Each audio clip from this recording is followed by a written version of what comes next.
It is Thursday, May 28th, 2015. Welcome, everyone, to episode 38 of the OG Cast, your client podcast for the original Guardians. My name is Mike. You can find me on Xbox Live. I am mikerocksmore, and once again, my little name thing is not showing up on the screen, so yay. Yay, glitches. Anyways, sure we'll get into those. Oh, yes, there's a glitch. No glitches ever. What are you talking about? Doesn't exist. It's a figment of your imagination. Exactly, yeah. Yeah, says the guys who have their names underneath their faces. Well, we got a great show ahead of us here, but first, let's get to the panel as always. First up, let's say hi to Keith. How are you doing this week? Not too bad. You know, got a little bit of Destiny in when Trials was going on, and the Prison of Elders, and played a lot of Smite over the week too. Excellent. Well, speaking of Smite, let's meet Howard for the week. How you doing? I'm doing great. I also played a lot of Smite, but I don't think I saw Keith there. Now I'm kind of sad. No, we played. Were you not in the match that we did? We were there. I think there are 8 of us that were playing customs against each other. Oh, that's right. You were in there for you were on the, 1 or 2 of them. The winning team every time, weren't you? Yeah, I think so. Yeah, that was pretty good. That was pretty good. I was too, so I feel good about that. I did that, and then you played some randoms and stuff when not many people were on. So yeah, I mean, I think it was pretty good. Are you almost to your 16 level 1 masteries? We'll cover that later.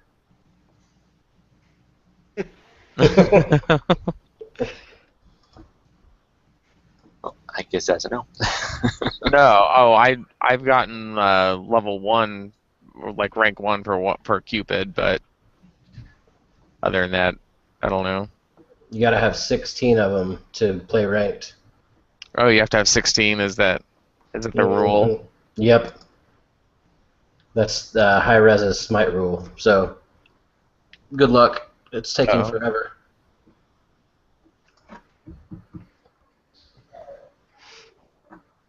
Cool. All right. Well, before we get any deeper in here, last but not least, say hi to Franz. How's it going, guys? What up, Franz? Just finished watching the Spelling Bee, and I feel a lot dumber than I did an hour ago. Yeah, Spelling Bee was today. Was it no all New hockey England or- people? No. Televised? Like a televised spelling bee? Yeah, on ESPN? No? On ESPN? Really? There's a spelling bee on ESPN? No, this is the first I've heard about it. You've never heard about this? No. Oh, man, every year they do it. ESPN 3 or something. Wait, did you guys see No, the, ESPN 1. Yeah. You guys see the game on ESPN 2 that night? The video game? Heard about Well, that, yeah. Which Was game? it, Anybody remember what game it was? I think it was either Dota or League. I was gonna say it seems like Dota and League are the. It was a different one, I thought, from that. Yeah, it was something else. It was, I can't remember what it was now, but yeah, they were, it was some sort of that sort of MOBA type game, and yeah, Right. they were. UC Cal versus UC Berkeley, I think, and whichever team won got full rides. Oh, it was Heroes of the Storm. And, There you go. That's what it is, Colin Cowherd ripped it. Right. Just sounded so ignorant. Who? Colin Cowherd. He's on after Mike and Mike in the morning on ESPN Radio. He just dissed it and said how it wasn't a sport, and I don't disagree with that statement, but ESPN also shows poker, and I don't consider that a sport. So just because you don't understand what gaming is doesn't mean you have the right to rip it and Yeah, I mean, it was really rude and degrading. I mean, if you can call chess a sport, then esports is a sport. You know what I mean? Mm-hmm. And these guys were playing for full rides to one of the UCs. I mean, that's a lot of money right there. Exactly. Yeah. Don't take away what these kids do. I mean, they're paying for their college. Yeah, I mean, I think that's a very common sentiment from even gamers, that really don't don't pay attention to the esports scene can have that kind of attitude, and that's especially seen in the non-gaming community for sure. Yeah. Yeah, so I derailed the podcast there for a second, but I forgot to talk about it last week, how amazing I thought it was. That they had that on there, and the fact that Colin and them went nuts, and there's no reason to. If you were, I think it's Michelle Beadle, I think she's one of their people, she was tweeting out like a bunch of stuff. Like, I don't know what the hell's going on ESPN2 right now, but it's riveting and I can't stop watching, things like that. And she's like, I don't know anything about video games, and I'm having the best time of my life. So not every person on in ESPN was pissed about it. And don't get me wrong, I love ESPN because they have 4 hours of football coverage before the games start on Sundays. But yeah, I mean that's really good to hear that that it wasn't all negative in that respect. it was really just Colin Cowherd, and he's known for being kind of a douche, so it's not out of form for him. Yeah. I think you have to be pretty ignorant now to not recognize that esports in general is a huge thing. Like, look at the Call of Duty, championships. Like, these teams are getting $1 million Oh yeah. for playing Call of Duty. Yeah, there are people that are making a ton of money. There was actually a Joe Rogan interview. One of the Counter-Strike pro guys that was on the Joe Rogan Experience podcast, and that was a really good interview that he did. I mean, Joe Rogan's kind of a tool, but he's really good at interviewing people.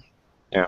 So I always keep an eye on his podcast because he has some really interesting people.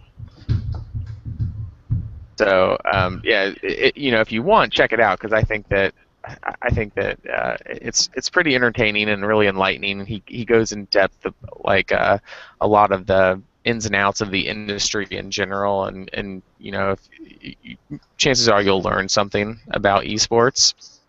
Cool. So definitely check it out. Yeah, if you can get a link to that, you can throw that in the show notes. Yeah, I can do that. Yeah, like, whether we like it or not, I think it's definitely here to stay. Yeah. Whether it's Call of Duty or League or Heroes of the Storm or whatever it may be. Smart. I just wish they called it something different than esports, because most... Cut out. What'd you say? So, I mean, whether you agree with it's a sport or not, it's a competition. It's a competitive competition. So they just sort of called it, like, competitive gaming. Yeah. They do call it that, but I think esports is kind of the trendy sort of name to go with. I just wish they picked a different name so that conversation is not even had. If it's that totally makes sense. Because it's irrelevant. It's a competitive gaming, and people obviously want to watch it because it's making millions of dollars, enough to pay the competitors millions of dollars for winning. Yeah. And then make money on top of it. So it's only a matter of time because it's a lot bigger in Asia. Like the South Koreans go crazy for it. Like, they fill arenas for watching this competitive stuff. They make more than our pro athletes do playing a game. I don't know about A-Rod, but they make some money. Coming from a Boston person, A-Rod. Oh yeah, that's good. That's why I wanted to know if the spelling bee was in Boston, if it was all like 4-letter words. Howard, I gotta check this, but I think it was somebody from Kentucky won. Oh really? Yes. Yeah. Kentucky? I think it was Kentucky and Missouri. They split it, but this is right next to Missouri. This is like something that they show on ESPN1 every year. Mm-hmm. I'm surprised you guys don't know about it. Like 2 years ago, that kid fainted, I think. Yeah, right. You watch it for the funny videos. Yeah, because you watch it to see kids panic. Yeah. But when the NBA playoffs aren't going on and NHL's not going on, there's not really much on TV to watch sports-wise. So spelling bee it is. And Heroes of the Storm. Yep. Aren't the Rangers playing tonight? No, that's tomorrow. Oh, that's tomorrow? Oh, okay. It's really nothing going on but baseball. The Sox already played today.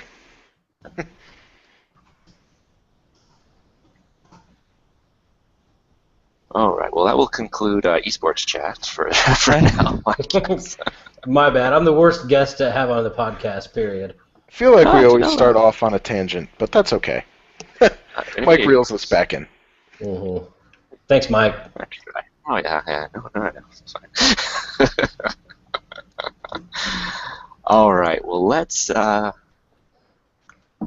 guess while we're somewhat on the topic of competitive gaming, let's talk about the Trials of Osiris, because that's debuted this past weekend, and this is probably where Howard's going to phase out here. But let's quickly talk about Glasses on. Trials of Osiris. There it is. Glasses on.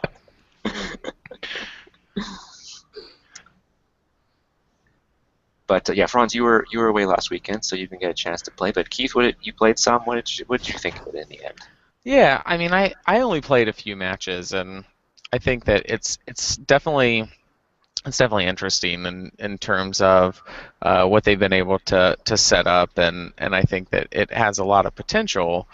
I think that there are some major changes that really have to be done in order to make sure it remains competitive, because I think that there are I just think that there are a lot of missed opportunities, and I think one of the big ones, in my opinion, is supers. I think supers really break Trials of Osiris, and I think that's one of the biggest changes that really has to be made, because it makes it very uncompetitive. I mean, when you look at like the Golden Gun, for example, I think that that's one of the supers that it's going to be one of the later rounds. But if you have the super, you just pop it and you're gonna take out the enemy team. Like there's no question about it. Just because it's one shot kill, and you're always going to be able to get those shots off, and it's going to be very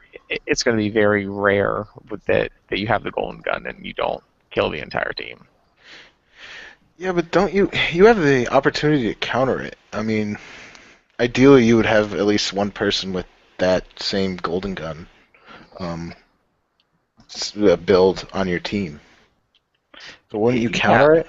I mean, you'd be getting supers around the same time unless one team is dominating, and in that case, I don't see supers really breaking it because that team was dominating before supers came available.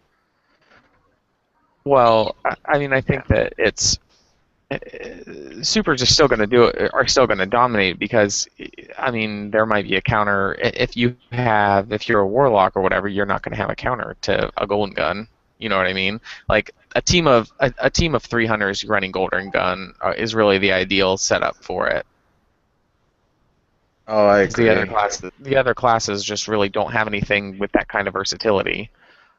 Especially Guardians. Guardians absolutely have the shaft for Trials of Osiris, because the Titans. Because the bubble is worthless, and then the Fist of Panic is so close range that it's just you're not going to be able to wipe out the entire team with it. I think that Warlocks are kind of second on that. We were wiped out by Fist of Panic, so one time. Yeah, I mean, I guess and wiped us all out. So it does happen. Honestly, I think I died to Titans and Warlocks more than Hunters, to be honest, when I played. Really? Titans? Yeah, I didn't see Golden Gun all that much. I saw Arcblade more than I saw Golden Gun. I mean, Titans have arguably the best grenade, though. So there's that counter. Warlocks. That stupid thing that tracks you. Oh, Axon Bolt? Yeah, but then the odds are, though, a Warlock's going to run Sunsinger, so they don't have Axon Bolt. Yeah, and also Axon Bolt is it's pretty terrible because you can outrun it. Yeah.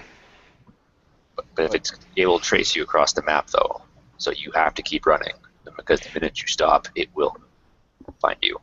Yeah, I mean, I picture putting a lightning grenade on a downed enemy so that there's no way one of them can res them.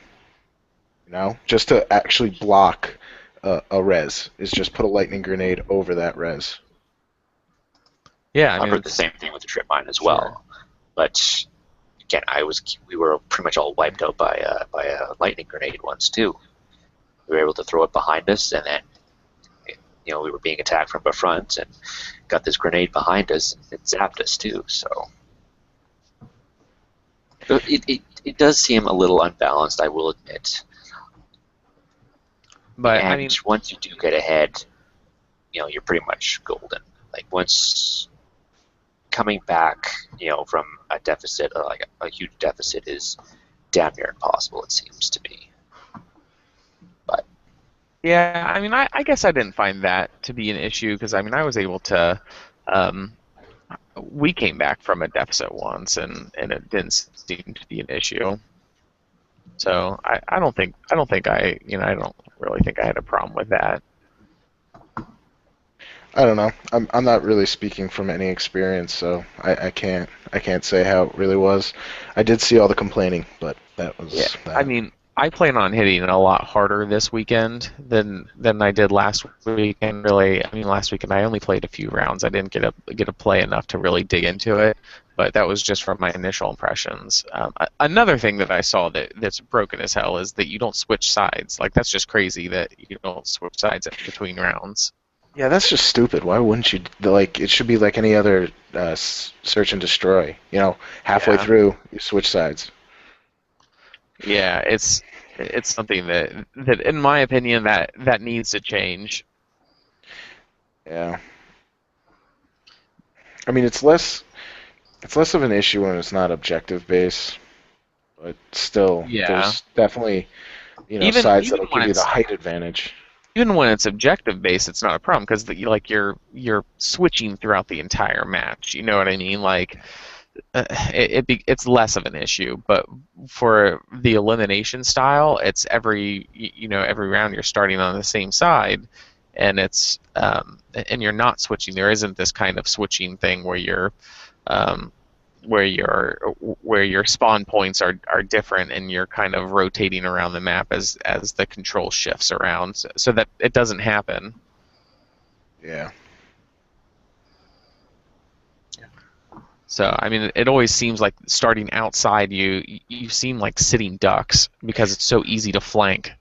I agree. And then starting on the other side, you can go up into those two hallways up above and get a better view. Yeah, I mean, I mean, really, the only advantage is having the huge sun behind you and blinding people that are coming out. But I think that's a lot less of an issue than it is in control. Because in control, you can really use it to your advantage. But in elimination, it really doesn't happen. I'm surprised there hasn't been more complaining about that. I haven't seen much on it. About switching sides? Yeah. I have. That's a very common complaint that I've seen on Reddit. Oh, okay. I haven't seen it myself either, but it is a good point. I think it should happen because we spawned inside more than outside by a considerable margin. Yeah. Probably 2/3 to a third. We were inside more than. It's just unlucky. Yeah, and it seemed like the outside team seemed to have a bit of an advantage. But then again, I'm not spectacular, and I don't preach to be. But yeah, I was having a hell of a time with it, and with good players on my team too. So it just there was some pretty bad glitching too. Like I don't know what it was. We're supposed to be matched on our connections, and some teams were just lagging like crazy.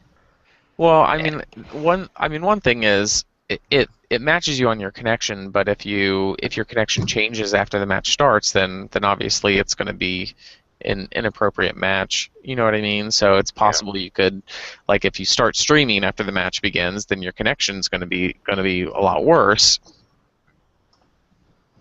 Which is an advantage in this game. Yeah, for sure. Which is silly. But that's a whole other issue. Yeah. Yeah, I think some people were really taking it to their advantage, though, too. People were actually, I'm not too sure how they were doing it, but they were kicking the opposing team out connection-wise. Okay. All of error. Yeah. Now, Franz, didn't you say that was addressed in the weekly update? So yes, they dropped the ban hammer on some people that they knew were doing that. And they said sometimes, though, it was a actual issue that wasn't anybody's fault and that they've already fixed it. So it should be fixed for next week. So if you get it, supposedly then it is somebody cheating, and you report it, and Bungie seems to have been active with banning people on it. I've seen it all over Reddit too, people getting banned. Actually, it's not just Bungie, it's actually the console. It's in the license agreement for the consoles as well, so you were like permanently banned. Really? Something. Yeah. That's what I read, but I could be wrong. But it's a violation of the terms of service or terms of use or whatever. So yeah, so don't do that, people, because like, some people were doing this to their advantage, getting the 9-0 scorecards, get to go to the new the lighthouse. Go to the lighthouse on Mercury there and get all the sweet loots just from purely cheating. Yeah, what do you get from going to the lighthouse? The only thing really worth getting is besides, well, I guess if you want the emblem, but the primary weapons that are sold roll with elemental damage. Yep, that's the big thing for sure. You Gotcha. get like your etheric lights and strange coins, all that kind of fun stuff. But yeah, the big thing is definitely it's adept versions, as they're called, and they have elemental damage. Yeah, and that elemental damage is random.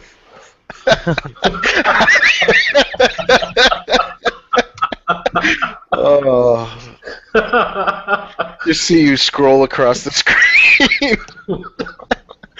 I'm not supposed to eat on camera, so slid over, took a bite, and then slid on back. kind of like Marco Rubio. Is that your Marco Rubio impression? Oh Jesus! But yeah, I lost my thought. My bad. It wasn't that important, I'm sure. No, I Anyways, think the mean, Blue Lighthouse. it Yeah, go sounds ahead, like Keith. that they're. Oh, I was just saying, it sounds like they're taking some of the feedback in consideration. But yeah, we were talking about the lighthouse. Did anyone from our clan get to go? Oh yeah, Ryan did. Ryan did a few okay. times actually. Yeah. Not too sure if anybody else did. I'm sure. I think he ran a few people through it in the end, but I think Ryan was the first. And yeah, he went on he went 9-0 4 or 5 times or something in a row. Just crazy. And Yeah. sure, I'll admit I'm a little bit jealous because like my best scorecard was 2-2. So. So does it seem like that kind of where you have to go 9-0? Does it seem like that encourages cheating and manipulating the system? I mean, because you're gonna have cheaters regardless. yeah, but people wouldn't be incentivized to cheat if it wasn't that hard to obtain. Yeah. I mean, so 9-0 is really 7-0 with all the buffs, and you get one freebie death, so 7-1. Well, that's if you have the passage coins. I mean, those aren't exactly easy to come by. I mean, after your first time. Well, you get them if you from the chest on the lighthouse. I think it's one of the random rewards, I believe. And if you do the daily Crucible challenge, I think you get them. Yeah, you get one. One. You can get one a day from the daily Crucible challenge. But I did that. I mean, yeah. Regardless, that not including that. I mean, there's going to be cheating, but hopefully they're obviously cracking down on it, and I'd rather them keep, this kind of intense the intense attitude that is with Trials of Osiris that doesn't even come in Iron Banner. I mean, if you lose, you lose. So what? You still get the you still get another shot at it. With this, you don't. You can go 8 wins and then lose that on the 9th, and you're pissed off. But I bet that 9th match was really intense. Yeah. And it's all that more rewarding when you actually do it. Most definitely, yeah. I think that you should be rewarded properly for what you do. I have no issue with that. I think. Well, they had some stats in the update here. Let's quickly look at that because they said here. Where was it? Yeah. 299,000 people got a perfect scorecard. Out of 3.8 million. matches played. Yep. But then still only 188,000 only went to the lighthouse. Is that what Mercurial Promised Land is? Is that the lighthouse? Yeah, I think that's the lighthouse. Yeah. So what the hell So, were the other ones doing? Yeah, for 100,000 people to get that and not go just seems silly to me. Well, I guess you can only go once per character, so if people were postponing, that probably doesn't count then towards that. Still. But yeah, a lot of people are obviously quite good at this game, and I'm not one of them. I mean, I'm excited to try it this weekend, and I'll have a better opinion on it next week. But I mean, Yeah, I definitely plan on hitting it harder, and I mean one reason that I really didn't hit it hard the last weekend is because of Destiny Clan Wars. I knew that was going to be the next event, so I knew that I was just gonna basically save it. yeah, I hope it's not a new map, one of the new maps, because I haven't played them at all. I hope it's still an older map. I think it would be. Yeah, because they didn't release that in the weekly update, right? They didn't tell us what map it was going to be. No, I think so. they made a lame joke about how they weren't going to announce that. So There's some Buddha theory in there. Good job, Bungie. Yes, I did see that. that starts tomorrow, right? Yes, it will. So yeah, so we don't have long to wait. And Yeah, it goes starts. to the It reset. starts tomorrow, but not at reset. It starts like the first one started later in the day. I don't know if that's like a trend or if that was just the first one. I don't know. I think that's what it's supposed to be always. So I think it's 10 a.m. Pacific Okay. is when they flip the switch for it every week. And And it goes to reset? It goes to reset on Tuesday morning. Okay.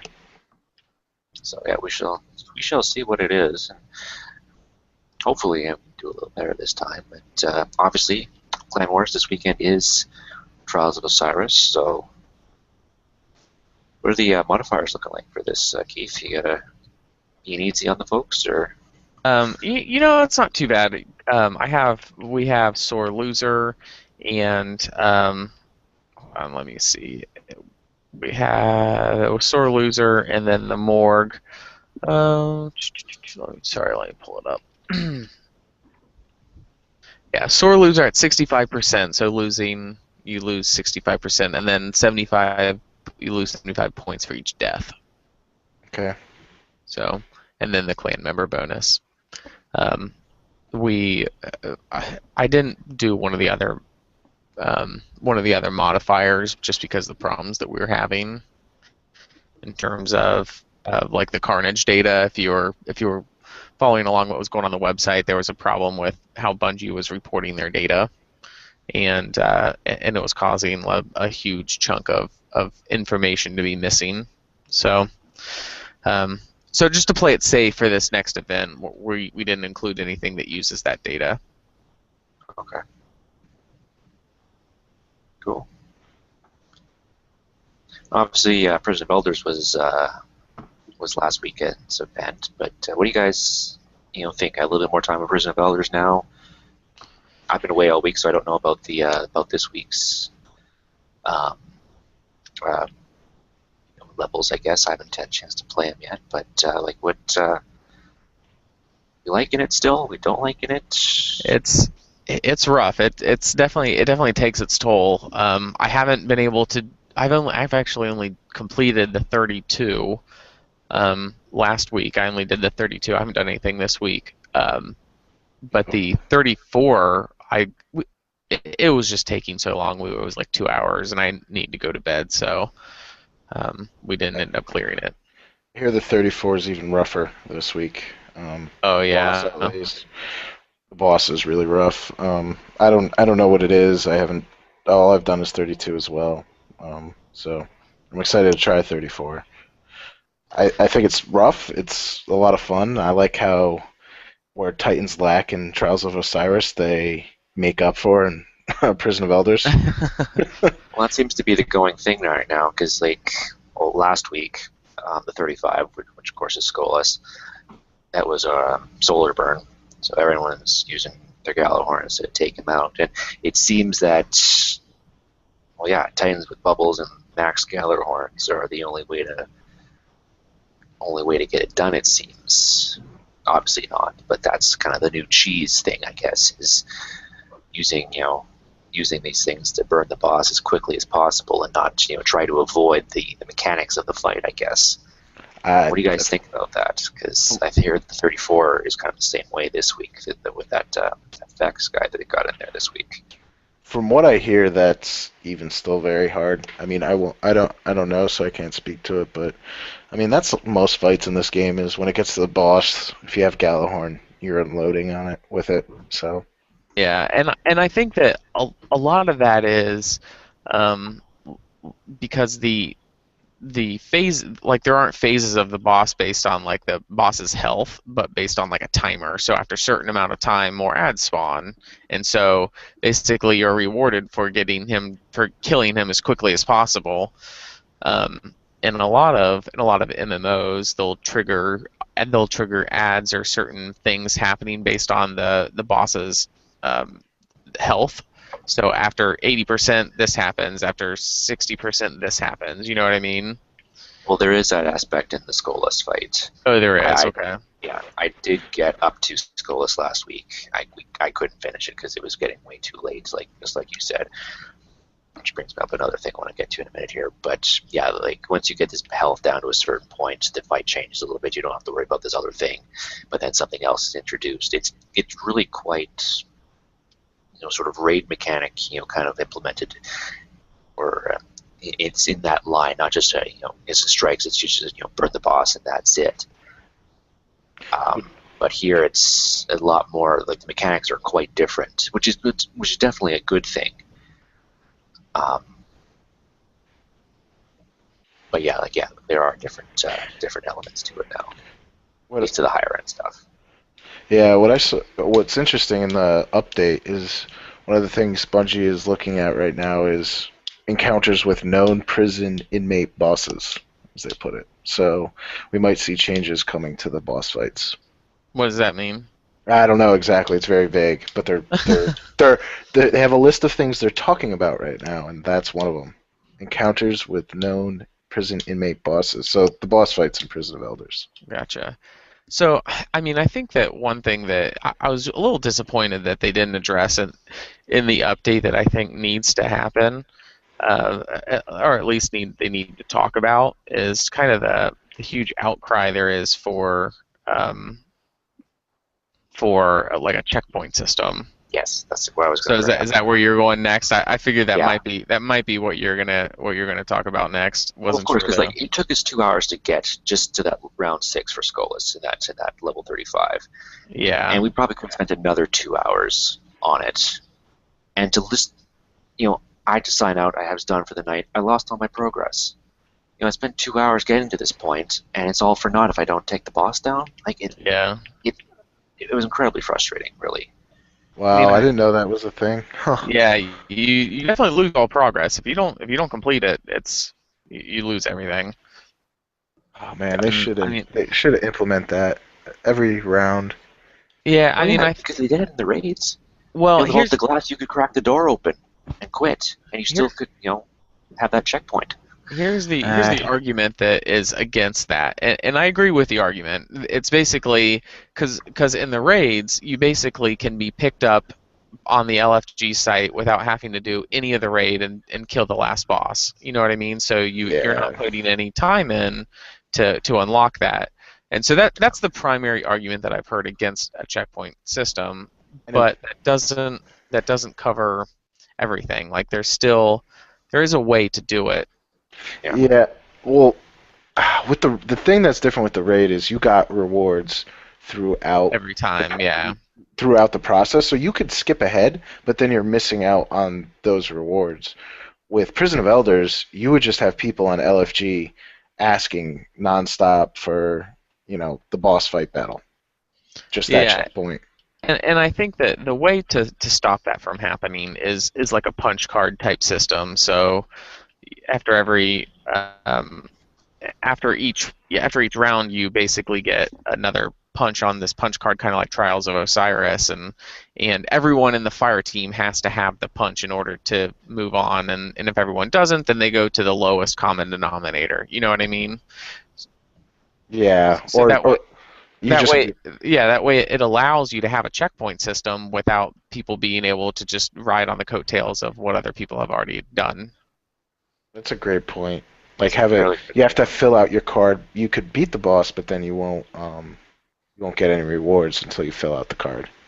Kind of like that. Oh, I wasn't even saying that. I was saying more along the lines of you would just if you have two people who are at Skolas and one guy who hasn't even done it, you default to the lowest guy who hasn't done it, so you start at the beginning. Right. Yeah. Well, that makes perfect sense.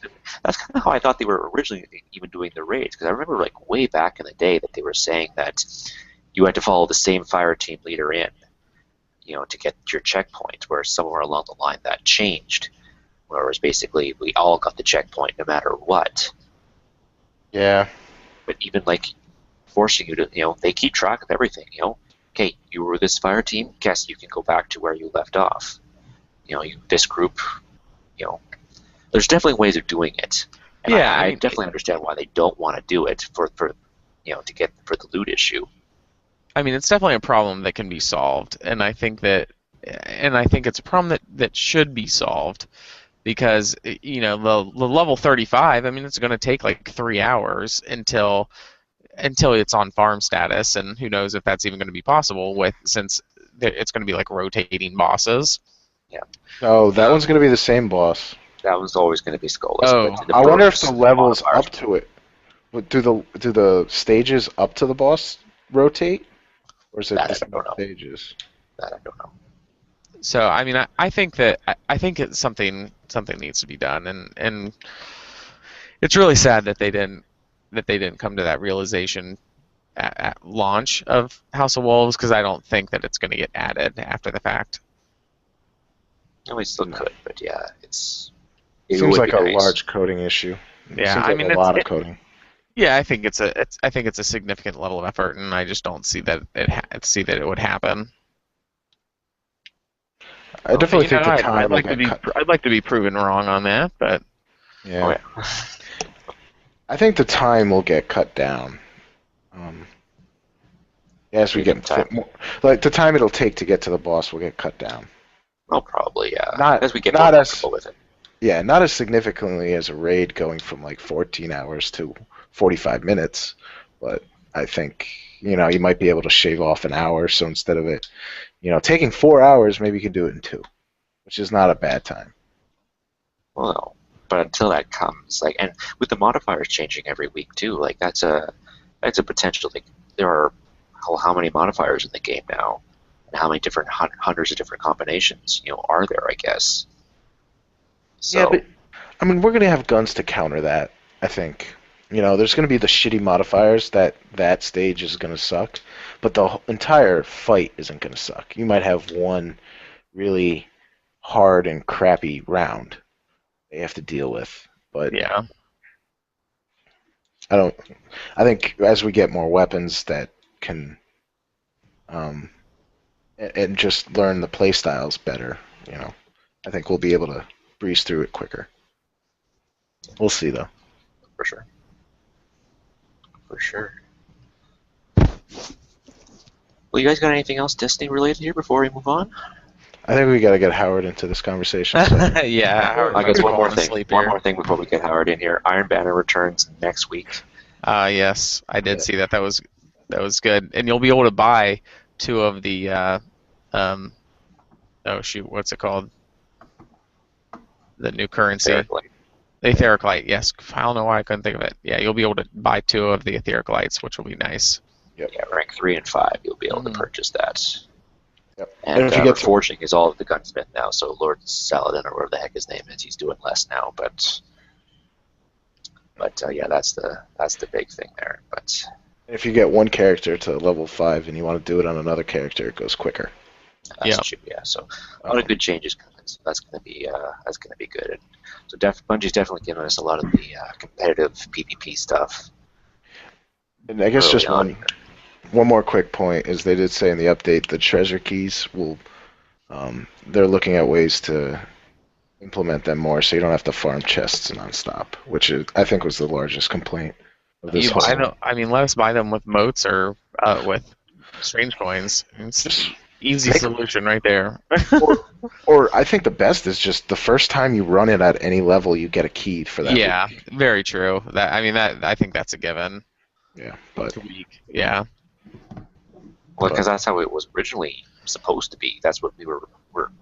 That's what all those guys who went to Bungie, they all got treasure keys at the end of each round they did. So, but again, I guess that was just to let them show the loot they were getting and all that kind of crap. But yeah, definitely a missed opportunity there. And the less farming, the better. I think I heard you get a 2% chance of getting it from a chest.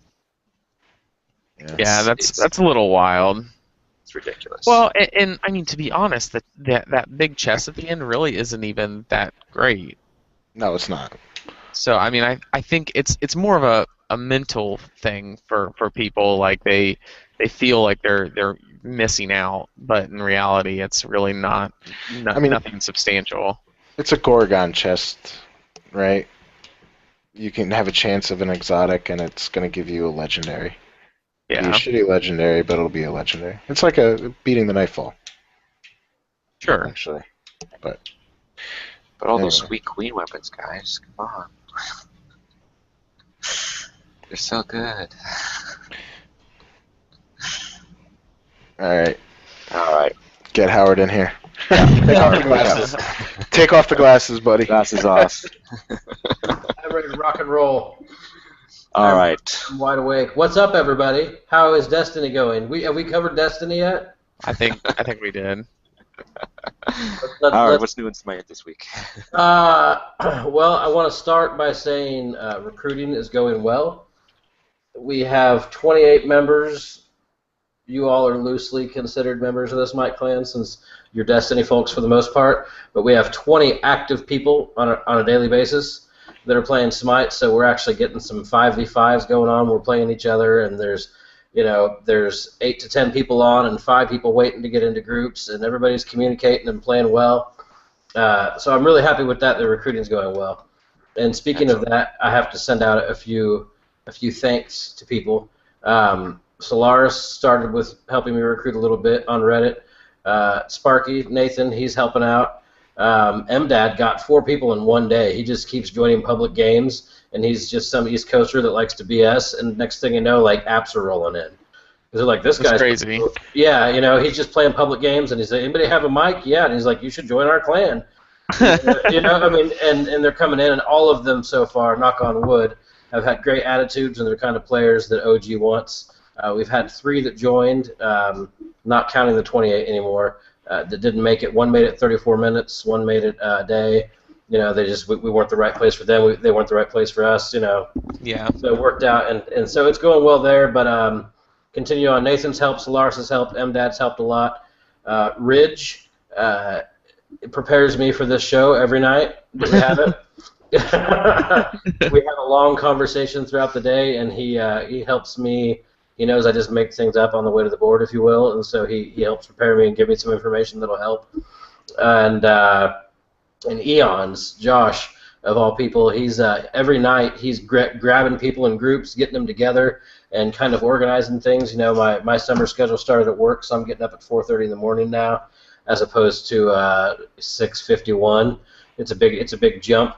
And even though I only work a couple days a week in the summer, I know, but I'm tired, and I can't stay on until 11 o'clock at night anymore. So those guys there have really helped, and thanks to everybody who's joining and having a good time. But all of our core members we've had for a long time, since we all got together, plus one of the new guys, they're hitting it hard, trying to get people in, and they're organizing stuff. Andy signed us up for a tournament on Sunday, like a real live Conquest tournament. Oh, wow. Yeah, so right now there's only 2 of us on the team. It's Andy and I, so we're looking for 3 more if you guys get bored Sunday and want to try your chops at a Smite tournament. It's a European tournament, but we're jumping in and representing OG for the first time. Are you guys going to be broadcasting? I will be. Awesome. For sure. I was planning to talk to y'all about that. Yeah, when is that, you said? Sunday at noon. Sunday at noon. Interesting. What time? Like what time zone? That's Central, so that'd be what, 2 o'clock, 1 o'clock Eastern. 1 o'clock Eastern. Yeah. So that's what we're gonna do Sunday. It's gonna be awesome. We're gonna have our first tournament. We might get whooped. Some of our quote unquote top tier players have to work on Sunday, and so it might be some of us nubs running around throwing sticks at people, but it'll work. It'll be good. We've got some really talented players that are in, and they're just wrecking stuff right now. I don't know if you've been reading chat. Solaris just went like 27, 3, and 13 in a round. Yeah, I know. We're really starting to get good, some of us, especially with specific characters. As for that, there's no really new news about Smite. It's kind of stayed stagnant. You know, I haven't had a patch come up this week. Checking Google 10 minutes before the show, I checked it periodically throughout the day. 10 minutes before the show, there wasn't anything new up that was going to give us information about what's upcoming. So it's just kind of in that stagnant, closed beta stage. But, you know, to have almost 30 members, and we're probably, who knows, 6 months from actual launch, is phenomenal. I'm proud of us. Our family is growing, gentlemen. Do you think that it's going to go into an open beta, or do you think it's going to go straight to launch? I think they'll do what they did on PC. It'll be open beta till like this time next year, and then I don't know. I know the process with Xbox is different. Xbox and Microsoft's trying to shrink that process and change it to where more people can come, and they can kind of get these online games that require a lot of patching and hot fixes and stuff. You know, I hope they just kind of roll open beta for a while till it's good. I mean, if you played it on PC in the beginning, the balancing was crap, and there was all types of stuff going on, and they just kind of kept going, and they have to balance some more because the reaction time and, you know, using a gamepad over a keyboard and mouse, some characters who may be phenomenal on a keyboard and mouse may be kind of crap with a gamepad. You don't know. Of course, any player, any awesome player with the right character is going to do well. But I can tell you now, there's characters that I'll go 0, 0, or 0, 20, and 0, and there's other characters that I'll flip that around, you know, and have 20 kills, 0 deaths, and 20 assists. Yeah. So it just depends on what you play, I suppose, and what you're good at. I feel like the release window will be shorter because, I mean, you're right. You got to get the gameplay mechanics down for Xbox, but the balancing issues between the gods seems the PC's already kind of the beta for that. Right. So push through all the beta update all the PC updates to the Xbox. Yeah, I'm actually surprised it's been in beta this long on Xbox. I wouldn't think that would be the case. Well, I tell you, the balancing is exactly where it is on PC right now. We're a patch behind, sometimes two. Right now, Medusa is just destroying everybody. Yeah, right? Medusa is really powerful. God, she's just wrecking folks. But in the next patch, Medusa gets nerfed, and hunters get buffed. So if you're enjoying the game, pick a hunter and start wrecking stuff. Get good at them, because in the next patch, people who are amazing at hunters are going to get buffed a little bit. They're going to have more damage, more things, and then there's going to be, you know, it just changes. The meta in the game changes every patch, where something's important and something's not. You know, one of the things I just got a reminder. Thank the Lord for Mr. Ridge. Earlier on, I had brought up the 16 characters to level 1 mastery. That is the requirement to join ranked play. I don't believe that those are the 16 characters you bring to ranked play. Hi-Rez just wants you to have experience with 16 different characters up to level 1 mastery to get into ranked, so you have a little bit of an idea of the different play styles, the different classes, you know, melee versus physical, magical versus, or melee versus range, physical versus magical, all that stuff. So that's an important one. If you guys want to play ranked, make sure that you do that. And I think I hit 12 today, so I'm 4 away from not having to play any character besides Chonga again. Now, do you have to switch disperse that between the different classes, or can you focus on hunters and, you know? Yeah, whatever you want. Whatever you want, and you also have to be level 30 as well. So if you happen to play on PC, and you get to merge your account, that'd be great. Some people did and got bumped up pretty quick. My PC level was lower than what my console level was like 2 weeks into the alpha, so I did not merge. I merged to get the Zeus skin, to get the big X for his shield for the Xbox symbol. Yeah. You don't have to merge to do that. You just have to link. Yeah, link. That's what I meant. But I didn't finish the merge because I didn't want it to somehow reverse and take all of my Xbox experience away. That's one thing that I didn't do because I had only played a little bit on PC and I was in the same boat. I'm like, if I merge, is it gonna wipe out my Xbox? Yeah, so I wasn't sure, so I didn't complete the merge either. Yeah, it's better safe than sorry. I didn't want to start over when I was already level 8. Yeah. Yeah, so 16 of those plus level 30. I will tell you, you'll probably be pretty darn close to level 30 by the time you hit 16 level 1s. I mean, I've got 12 and I'm level 23, I think. So in 4 more, I'll probably level 24, 25. Then it's just grinding out with my favorite characters. You know, and wins. If you're winning all the time, you're always gonna level faster.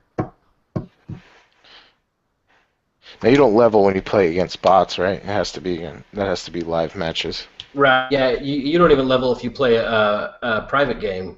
Like if it's us 4 versus 4 other Guardians.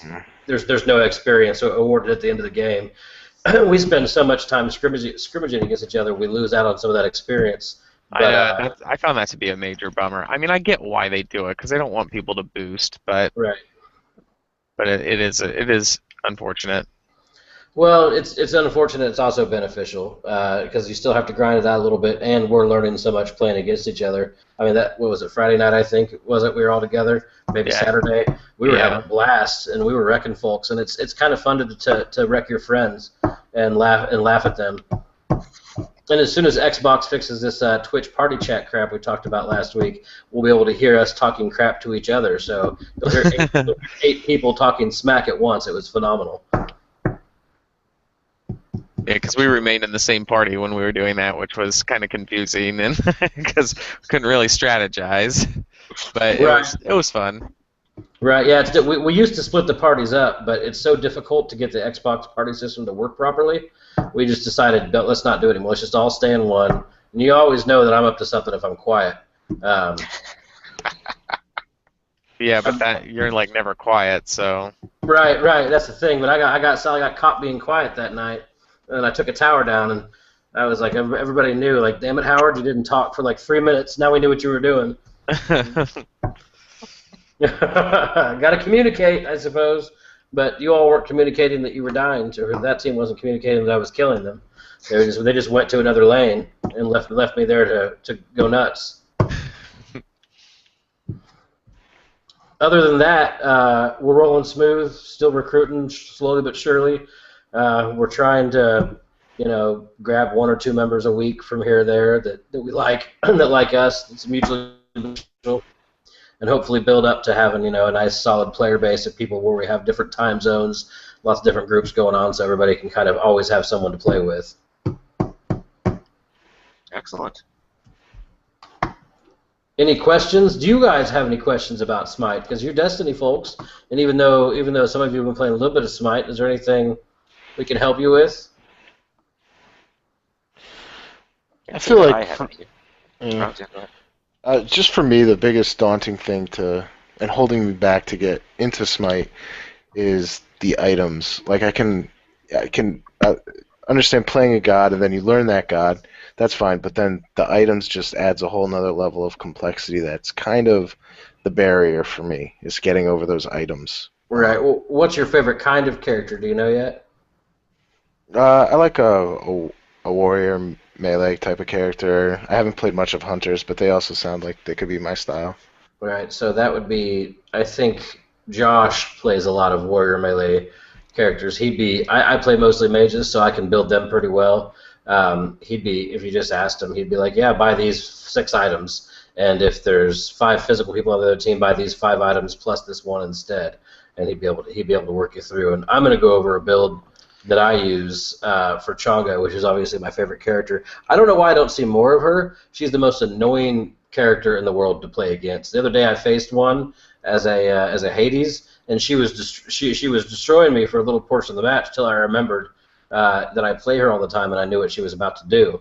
But before that, God, they're so obnoxious you can't catch her. She heals herself. She pokes you all day long. She's got a nice wave clear, and her ult stuns you, so she can run away even faster. It's crazy.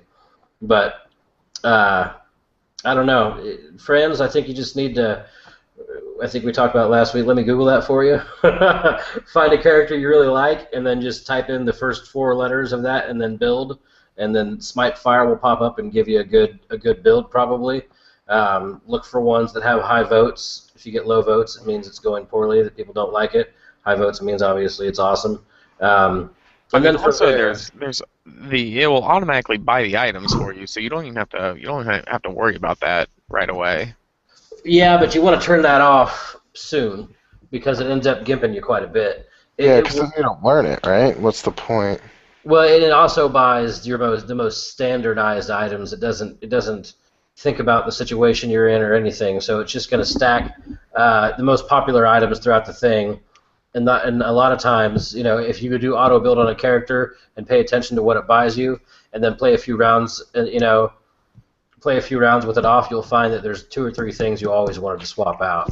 I mean, how many N-tier items are there? Oh, crikey. If you had to estimate. Give me 1 second, I can probably tell you. Ignoring all the stuff in the middle, just the end. Right. Oh, I'd probably say there's 50 or 60 items. Alright, that's not as bad as I thought. I mean, it's that with the auras on top of it and your actives. Yeah. Right, and wards and all the other stuff. And, the first thing to do is just pick someone you love playing and that you do okay at, and from there move on to learning the items for them. Ask one of us, ask Google, doesn't really matter. Just figure it out. Somebody, one of us will always help you. Our guys have some crazy good builds that they go with, and next week they're going to do a little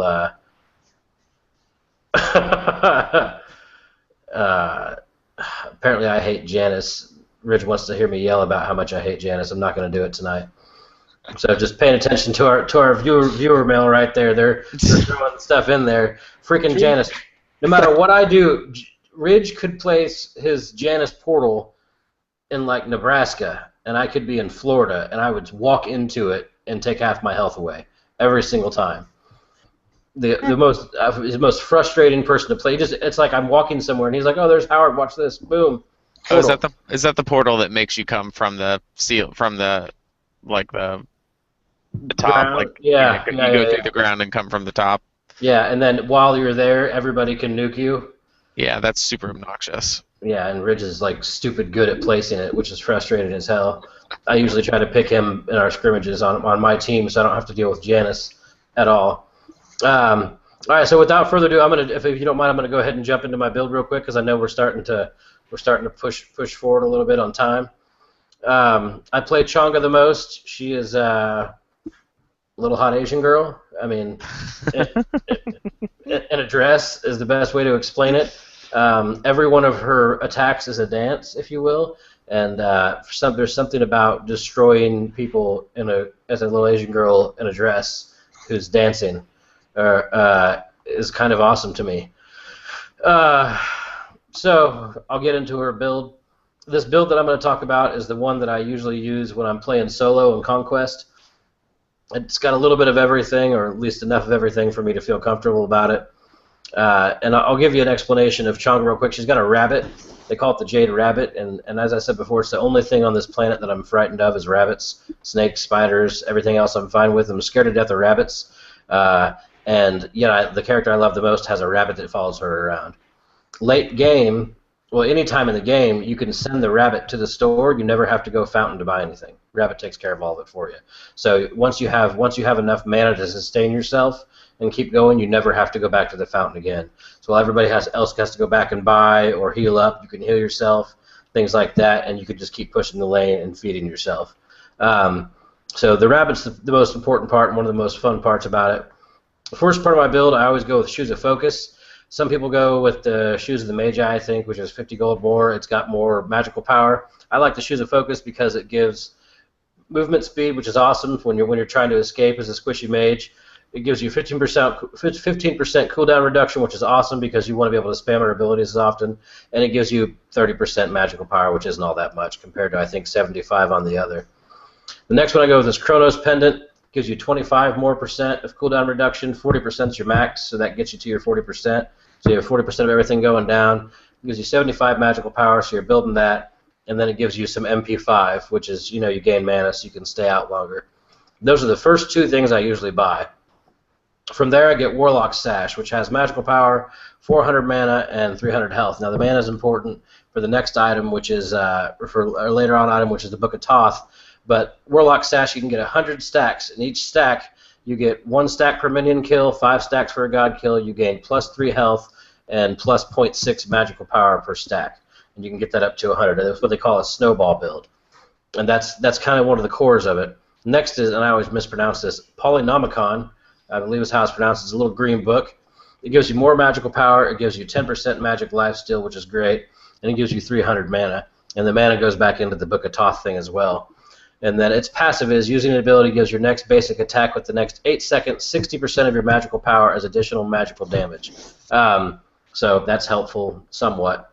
And then the next one I get, and actually I sometimes get it before Poly, depending. That lifesteal is great for the Polynomicon, but if you don't need it and you're pushing, or you have someone else in your lane, or your jungler's coming through and helping you a bunch, you don't need the lifesteal yet, I go with Book of Thoth next because it has 75 stacks, and it's got magical power, mana, and a little bit more MP5. And with this one, you permanently gain 10 mana per stack and receive 5 stacks for a god kill and 1 stack for a minion kill. 3% of your mana is converted to magical power. So all these other pieces I buy, all of them have mana attached to them in some way, shape, or form. So that Book of Thoth builds up, and you've got your 75 stacks. You're getting pretty powerful. And the very last piece I buy is the Rod of Tahuti. I'm sure I didn't pronounce that either. Smite just needs to name things like that I can understand from a Kansas perspective, like Purple Rod, with shiny crap. Give it something simple so I can understand. It's got blingy stuff behind it, and then we're good to go. But it gives you 125 magical power, a little bit more MP5, and increases your magical power overall by 25%. So it's huge. Let's see here. I'm going to see what they're commenting about it. Oh my goodness, no, they're not doing that. Okay, I figured they were yelling at me for something I'd done, but they're actually communicating positively. So where that gives us is your power can get up to 900. My build gets you up to 715. So you're close to the end of max power. You also have a little ability to take care of yourself. You have some 14 physical protection, 30 magical protection, 1,045 health, but that's not accurate because it's not putting you at level 20. Let's see here. Let's put it at level 20 and see what happens. There we go. Level 20, you have 2,300 health and actually 746 power out of 900, which is huge. You have a 419 out of 1,000 movement, so almost half of your movement. You're almost 50% faster when you're walking, which is great because you're squishy. Your cooldown is maxed at 40%. Your mana is over half full, or over halfway to where it could be if it were maxed out, and your MP5 is 3/4 of the way to where it could be where you're maxed out. So your mana is constantly going. You're able to run away from everybody faster, or run towards them if you're chasing before you hit a tower. Your health is pretty high, you have a little bit of lifesteal, and you're able to nuke the hell out of people with your abilities quickly. MP5 is life steal, or is it life regeneration? MP5 is mana generation. Okay. And is there HP5? HP5 is health, and then lifesteal is like lifesteal, like chance on hit. Yeah, that's two separate things, okay. Right. Yeah, there's way too much going on. If you've played the game enough and faced Bellona, her lifesteal is amazing. It takes like 6 people to kill her. And then when she stacks gear with lifesteal, it gets even worse, and she can just stand in the middle and swing her little hammer around in a circle until everybody's dead. But we can get to her later, because I hate her. How's that? Good? Yeah. That was very, very thorough. Was it? Yeah, it was great. It was great. All right, I was trying to be thorough. I went through it quickly, but people can rewind and pause. Also, because we saw in the chat, this week, people are wanting to, know about builds and all that. So I figured, why not, have a little new feature on here to, kind of quickly run through a good build. Kind of take some of the guesswork out for, for people who are curious about it. So everyone likes this, we're definitely going to continue with it. So I guess if you have some, thoughts, missions, builds that are working for you, I guess talk to Howard, or I guess send us an email too. We could do that too. What would you prefer, Howard? Do you want them to talk to you directly, or? Well, I told them to talk to me and send us an email. I've already talked to a few people that are interested, so they're going to just let me know. I think Solaris is doing one for Hell next week, and we'll just kind of keep building. I mean, if 10 people turn it in next week, then that gives us 10 weeks of builds to cover. There's only 63 gods, and my goodness, if we're here for 63 more weeks, then I think we've done something good with ourselves. Cool. All right, so yeah, we'll continue with this next week. But yeah, we are running a little bit long here, so let's maybe start wrapping things up here. E3 predictions. Do you guys want to do that this week, or you guys got anything good, or? Oh man, I haven't thought about it. Yeah. I got the same as last week. I'm running low on ideas. I'm gonna be scraping that straws. Let's take a week off. We'll think long and hard about next week. Okay, well, this will be our bye week. So, well, I guess one big thing we can quickly touch on is the new Xbox controller was kind of outed today. So that's no more adapter needed if you want to spend $60 on a new controller. Well, I don't know how that's going to work with, adjusting volume. Is that just going to be on the cord now? Like, I don't know how that's all going to work out. So I guess well, for me, on my headset, I could adjust volume and game chat versus party chat right on my headset, and on the adapter, I have volume always all the way turned up and party chat always all the way turned up, and then I just adjust everything from the headset. So sometimes I'll accidentally, touch the whatever's on the controller and screw it all up. So it's really more of a nuisance than anything else. Yeah, that varies per headset though. I don't have any controls. Like mine's all just on the adapter there. So. Oh, okay. Yeah. Yeah. So, yeah, the Turtle Peaches just have use the adapter for all that kind of stuff. So. I mean, it should have just been a 3.5 millimeter adapter to start with, not some. That was just a money grab to make their own specific adapter. Maybe this is their way of sliding into having Twitch work the way we want it to. Well, I was going to say, that would be nice, and that would be a hell of a thing to announce at E3. So. Oh, and are their controllers also going to be just a regular micro USB to USB for charging? Thought I read that. I think so. Or the rumor is going to be that there's going to have a battery in it, or a rechargeable battery in it, or something. That would be nice. Instead of having to buy another accessory to do that. Yeah, another different cord. I mean, come on. Well, it's all just USB still, but the fact that you don't have to manually change out your batteries, or if you want to be able to recharge it and have it plugged in. Yeah, and I mean, I have thousands of micro USB cables, not thousands, but a bunch of micro USB cables around that if I could just use any instead of this very specific, wobbly, cable that comes out all the time and seems to break easily. Yeah, so okay, we'll take this will be our bye week. We'll come back refreshed next week for new predictions. But yeah, you guys got anything else you'd like to throw in here before we wrap up? No, I don't think so. I think we pretty much covered everything anyways. So yeah. Well, links are in the show notes. If you want to check anything out, of course, Destiny Clan Wars is in there. Hunt the Truth for Halo, that's still going. Actually, got really good these last couple of weeks here. So right, really good, really good. I started episode 9. I couldn't finish it. I was listening to it as I was leaving on Tuesday, but yeah, it's getting really fantastic now. So I'm a firm believer again. So Mike's back on the train. Yeah, I'm gonna have to catch up. I kind of lost touch from the from that series, so I want to jump back in. Yeah, it's getting really good. Howard, you mentioned in the chat the other day. Yeah, it's awesome, I have to say. So that the link to that page is in the show notes as well. And of course, all the usual website, originalguardians.com. Like the Facebook group is in there, just Original Guardians. Twitter is @OGuardians. And if Google Plus is your thing, just search Plus Original Guardians.